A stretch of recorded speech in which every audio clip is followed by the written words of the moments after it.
अपनी अपनी वेशभूषा में पूज्य बापू का प्रिय, महात्मा गांधी का प्रिय भजन वैष्णव भजन गाने का सफल प्रयोग किया था। आज जब भारत अपनी आजादी के 75वां वर्ष का महत्वपूर्ण पर्व मना रहा है, तो देशभक्ति के गीतों को लेकर भी ऐसे प्रयोग किए जा सकते हैं, जहां विदेशी नागरिकों को, वहां के प्रसिद्ध गायकों को भारतीय देशभक्ति के गीत गाने के लिए आमंत्रित करें। इतना ही नहीं, अगर तंजानिया में किली और नीमा भारत के गीतों को इस प्रकार से लिप सिंक कर सकते हैं, तो क्या मेरे देश में, हमारे देश की कई भाषाओं में कई प्रकार के गीत हैं, क्या हम कोई गुजराती बच्चे तमिल गीत पर करें, कोई केरल के बच्चे असमिया गीत पर करें, कोई कन्नड़ बच्चे जम्मू कश्मीर के गीतों पर करें? एक ऐसा माहौल बना सकते हैं हम, जिसमें एक भारत श्रेष्ठ भारत हम अनुभव कर सकेंगे।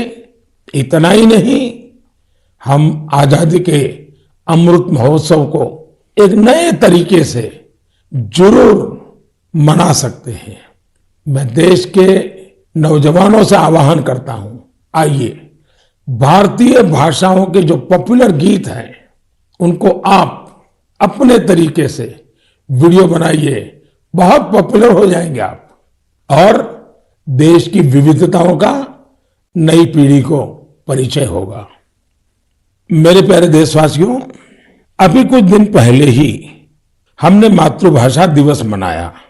जो विद्वान लोग हैं वो मातृभाषा शब्द कहां से आया, इसकी उत्पत्ति कैसे हुई, इसे लेकर बहुत एकेडमिक इनपुट दे सकते हैं।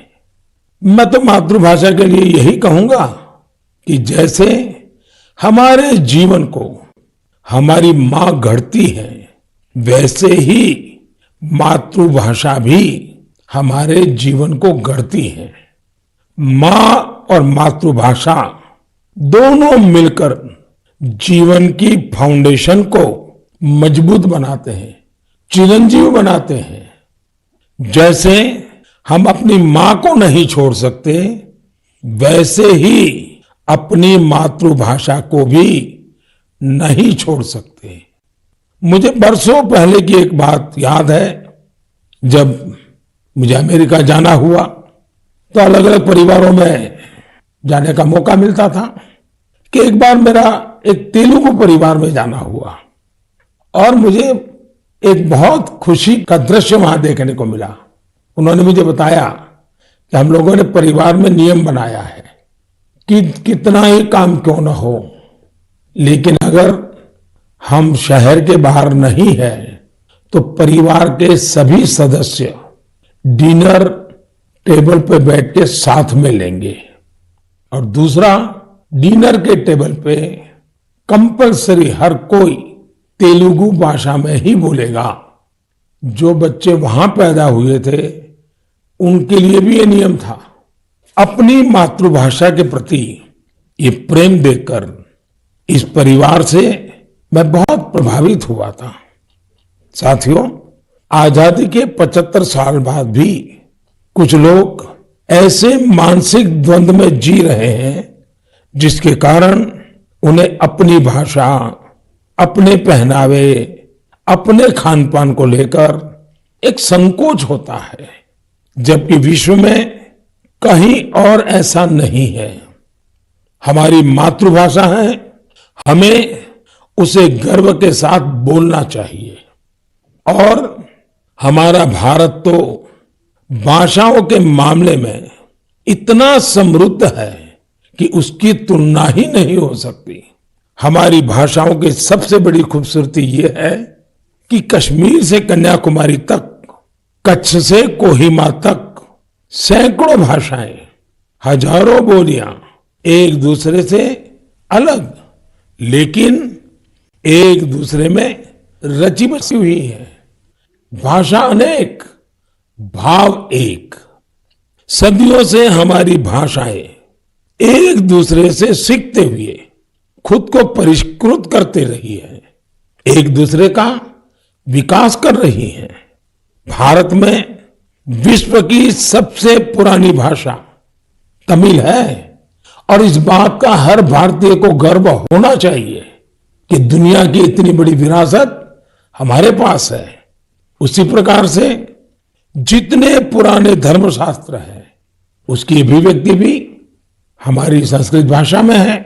भारत के लोग करीब 121 यानी हमें गर्व होगा 121 प्रकार की मातृभाषाओं से जुड़े हुए हैं और इनमें 14 भाषाएं तो ऐसी हैं जो 1 करोड़ से भी ज्यादा लोग रोजमर्रा की जिंदगी में बोलते हैं। यानी जितनी कई यूरोपियन देशों की कुल जनसंख्या नहीं है उससे ज्यादा लोग हमारे यहां अलग अलग 14 भाषाओं से जुड़े हुए हैं। साल 2019 में हिंदी दुनिया की सबसे ज्यादा बोली जाने वाली भाषाओं में तीसरे क्रमांक पर थी। इस बात का भी हर भारतीय को गर्व होना चाहिए। भाषा केवल अभिव्यक्ति का ही माध्यम नहीं है बल्कि भाषा समाज की संस्कृति और विरासत को भी सहेजने का काम करती है। अपनी भाषा की विरासत को सहेजने का ऐसा ही काम सूरीनाम में सुरजन परोही जी कर रहे हैं। इस महीने की 2 तारीख को वो 84 वर्ष के हुए हैं। उनके पूर्वज भी बरसों पहले हजारों श्रमिकों के साथ रोजी रोटी के लिए सूरीनाम गए थे। सुरजन परोही जी हिंदी में बहुत अच्छी कविता लिखते हैं। वहां के राष्ट्रीय कवियों में उनका नाम लिया जाता है। यानी आज भी उनके दिल में हिंदुस्तान धड़कता है। उनके कार्यों में हिंदुस्तानी मिट्टी की महक है।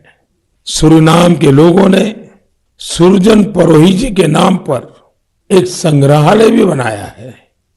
मेरे लिए ये बहुत सुखद है कि साल 2015 में मुझे उन्हें सम्मानित करने का अवसर मिला था। साथियों, आज के दिन यानी 27 फरवरी को मराठी भाषा गौरव दिवस भी है।